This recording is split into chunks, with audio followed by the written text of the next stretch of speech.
So we came to Gijón. It looks like Gijón or Gijón whenever you're looking at the word Gijon. Anyway, but pronounced as best I can make it come out, Gijón. Anyway, so it's a wonderful little place. We've been here once before.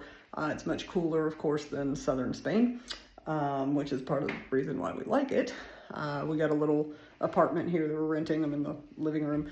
It is quite cold. The little radiators put out just enough heat to make you go, oh, that's what warm used to be.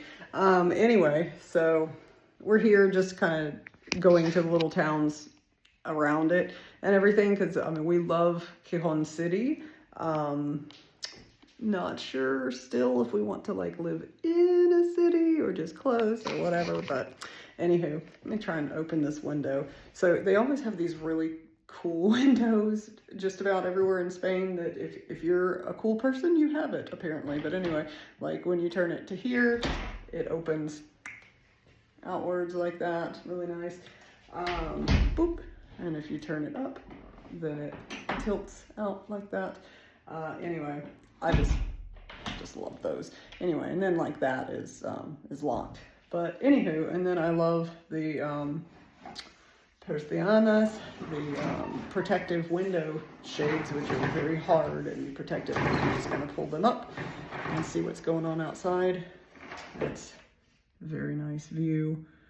Anyway, see if I can put this up next to the window, or even better, let me just open the window so y'all can get a gander.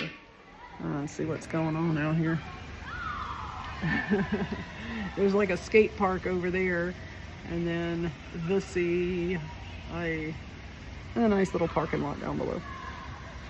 But anyway, we're kind of on the edge over here, and you can kind of see over in the distance. I think I'm pointing the phone in the right direction. There's a nice big sculpture over there that you can go stand in and listen to the sound of the waves, just kind of amplified. But anyway, it's a bit rainy today, as you can see, which is another characteristic of northern Spain.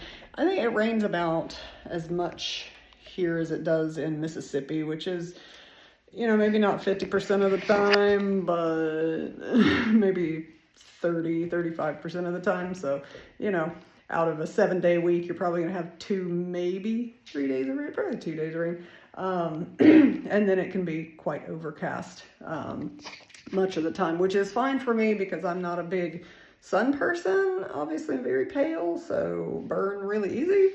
But anyway, so we're here checking it out. We drove. I drove. I don't enjoy driving under really any circumstances, much less in a foreign country.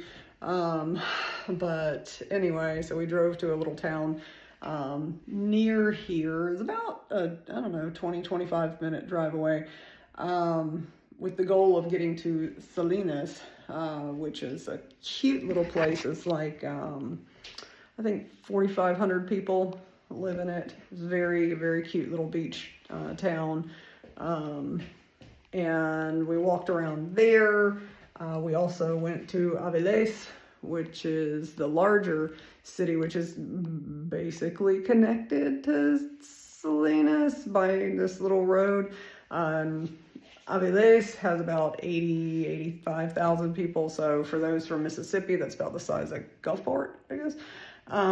Anyway, both had lots of winning qualities. That's part of the problem with Spain, is that everywhere we go, we're just like, oh, this is awesome.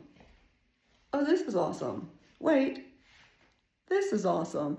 Like, we just can't make up our minds. It's really, I don't know. It's a good problem to have. Like, I'm not complaining. It's definitely a good problem to have. Also, that door on this living room is just cool. Like, that's just cool. Anyway, I guess if you have kids, you could just be like, whatever, shut the door and not have to listen to them while you're in here watching TV and enjoying a view of the ocean. Anyway, so that's what we're doing right now, is hanging out in Gijón. We'll be here through, you know, Thanksgiving, which they don't do that crap here in Spain. So we will just have a nice day of overeating at various restaurants, I think. That will be how we spend our Thanksgiving. Maybe stop at a couple of sidrerias because in Asturias, which is the province we're in with Gijón, Asturias is really big on their regionally produced cider, which is super cool. You know, you can watch videos on YouTube endlessly of how they are instructed to pour cider and everything. I mean, it's like they pour it from way up here and they're holding the cup way down here, just so that it naturally carbonates it as it pours. And then you're supposed to just chug the sip that you're given. It's usually like a 3 ounce or so sip, you know, you just chug it instantly, and then you wait for the waiter to come back around. Or they have the cute little thingies you can put in the top of the bottle that kind of turbinates it on its own so you don't have to pour it from such a height. Anyway, should totally look out cider pouring in Asturias, northern Spain. It's just kind of a cool local thing to go and do, and they're very proud of their ciders. So anyways, we'll probably be doing some of that on, you know, Thanksgiving. That will be our thanks for being in Spain day. All right. Peace out, y'all.